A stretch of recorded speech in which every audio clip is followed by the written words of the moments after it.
ছেলেকে খাওয়াতে গেলে একটা মনে হয় ধৈর্যের পরীক্ষা।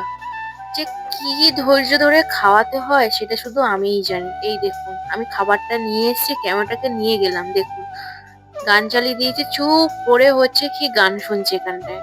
এদিকে খাবারটা নিয়ে এসেছি, এরকম রোজ অ্যাক্টিং করেই দেখুন। যতবারই দিচ্ছি মুখে এরকম ভাবে মাথা নিচু করে শুয়ে পড়ে থাকবে, তাহলে আমি আর দিতে পারবো না। কি দারুণ অভিনয় করতে পারে আমার ছেলে, খাওয়ার জন্য, শুধুমাত্র খাওয়ার জন্য, খাবে না কোনো কিছু।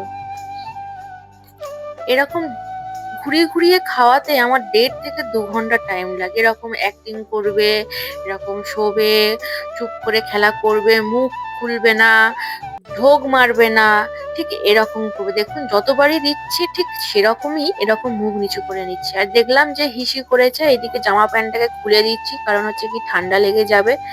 আর প্যাম্পার্সও পরাইনি। জামা প্যান্ট চেঞ্জ করিয়ে বাইরে নিয়ে এলাম, টিভিটাকে অফ করে দিলাম যে যদি একটু খায়। এদিকে বইটা পেয়ে এরকম খেলা করছে, এই দেখুন খাওয়ার জন্য লুকিয়ে যাচ্ছে। ঠিক আমাকে এরকমই পরীক্ষা হতে হয় রোজ, রেগুলার।